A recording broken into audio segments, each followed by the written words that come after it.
Okay, for our last lab here, experiment 6, we are going to look at current. We looked at resistance in 4, we looked at voltage in 5, and now we're going to look at current. That's how many electrons are going through the circuit. So the instructions here ask us to set up a circuit in series using the same resistors we did last time in experiments 3 and 4 and 5. And on the back side here we have the data. I've already gone ahead and written this in here as we've measured this before, same resistors. I have spread them out in order to be able to measure the current because we have to interrupt the circuit to measure the current. We'll come back to that in a moment. So this is the resistance. Let's check the voltages. So we got the voltmeter here, and I'm going to switch this to voltage. And we're going to have the battery connected. And let's see what the voltage drop is across. Whoops, I need to go to resistor 1 is 0.46 volts. Across resistor 2, 0.46 volts. And across resistor 3 is also 0.46 volts. I'm going to jump down here to do the third one just to illustrate this. This is jumping across the whole circuit. Is right at 140 volts. So you can see if we had 46 plus 46 is 90, plus another 46 should be 36. So we have the whole resistance. Keep in mind that each of these wires has a little resistance, so we have a little voltage drop across that as well. So let's go across resistors 1 and 2. 0.93, and across 2 and 3, 0.93. So you can see that these two add up to that one, and these two add up to that one, and all three add up to that. Now, what about current? Well, just like if we were to have water in a pipe that comes through this pipe, it would have to also go through this pipe, and through this pipe, and this pipe. So it's going to be kind of boring, but we should get the same current through all of these different connections. So our connections are going to be in between. So we're going to figure out what's the current going between the battery and the first resistor, and then between the first resistor and the second resistor, and so on as we go around. And just like water flowing through a pipe, if I have 1 gallon of water passing here, I should get another gallon here, and a gallon here, and a gallon here.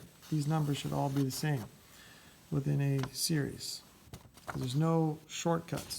So let's take a look and see. So in order to measure in between, I'm going to have to put the connection like this, and then I also have to, I can do voltage and resistance on the same thing, but here for current I have to switch my multimeter to this side, because when it comes to measuring current, you have to measure all the electricity also has to go through this. Otherwise, it won't know how much is going through. So this has to be in series as well. Okay, to find the current between the battery and the circuit, we have to be in series. So that's why there's no wires connecting, and we're going to run all the electricity through the multimeter. And get a positive number. So it tells us that there's 1.4 milliamps. 1.4 milliamps. If it was 1.4 amps, it would be very dangerous. It could kill us. So we don't want that. So I'm now going to disconnect it here, and now connect this here, and we're going to find the current going that would go between here. Again, we should have the same number. I should get positive 1.4. So surprise, surprise. Why? Because the same current that comes through here has to go through the next one, and so on. So now we're going to check to see if what they tell us is true, and go from here to here, and we get 1.4 again. Ta-da! And if we go after the end of the circuit, let's see what the current is there. I guess you can't see that. And this says nothing. What did we do wrong? Something is not connecting.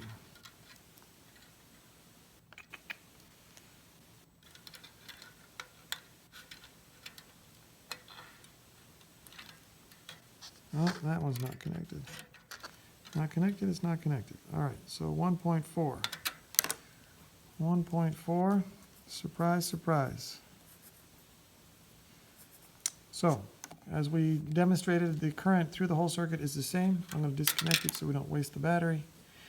And now we're going to switch it up and change it to being in parallel. All right, so I'm going to get that set up. All right, here we have probably the most complex setup we've had yet. We've got parallel resistors, and we're going to have to figure out how to find the current in between each one of these scenarios. Before we do, we were asked to find all the resistance of them. We already know that. And what's the resistance in parallel? I'm going to measure that real quick and see what it says. It says 110, which is about a third of all those guys. So that makes sense. So now for the current, we're going to find out what the current is going between here and the system. So I'm going to connect this wire here to this end of the circuit and this one. Actually, I don't need to connect a wire. I'm going to connect from here to the end, but I have to remember I've got to switch my multimeter to amps, so it's got to be on this side. And I'm going to switch my dial over here to milliamps. And we're going to read this from here to here. And we get 12.5 amps. 12.5, no, milliamps. 12.5 milliamps. Notice that's quite a bit more than what we had in the other circuit where we had 1.4 milliamps. Why is there so much more electricity going through this circuit using the same resistors than the other? Well, because we created 3 different ways that the electricity can travel, which actually significantly reduces the resistance, rather than putting them all in a row, which significantly increases the resistance. All right, so now we want to check the electricity between one resistor and the circuit. So I'm going to disconnect this and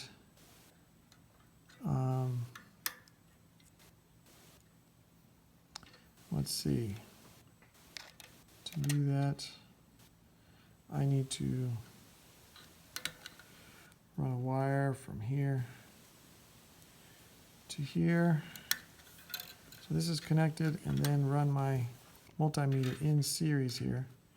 So you see that one's 4 ohms. Or, I'm sorry, 4 milliamps. And then I'm going to connect this one to here. Wait. That doesn't work.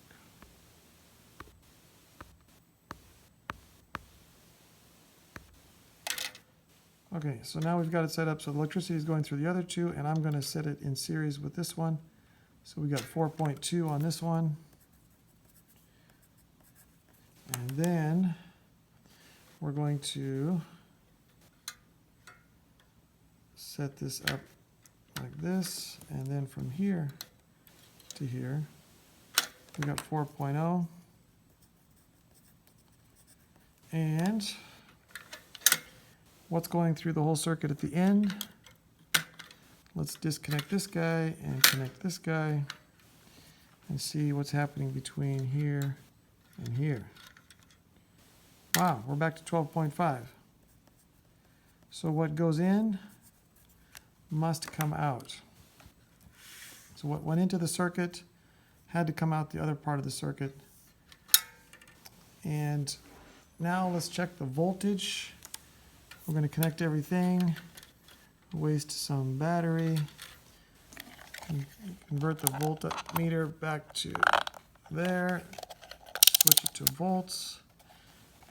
And check the voltage across each one of these resistors. Voltage across the first resistor, 1.36, 1.39, and 1.39.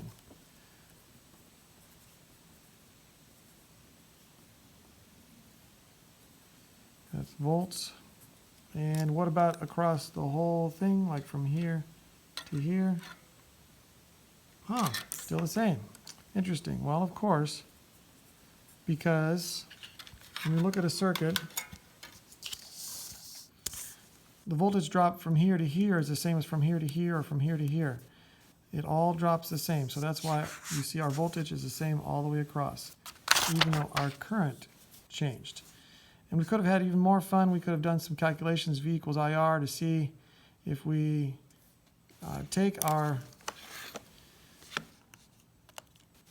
took our 328 ohms times 0.0125, and we use, okay, that didn't work, IR. All right, it helps if I multiply the right thing. So if we're looking at the voltage across the first one, we can take these VIRs. So we go 328 times, now this is milliamps, so we got to move the decimal 3 places, 0.004, and you get 1.31, which is close to what we measured here of 1.39. So V equals I times R. All right, that concludes the Circuit 6 lab. It would have been a little more interesting if we had used different resistors instead of them all being the same, but it illustrates the principles just fine. All right, turn it in.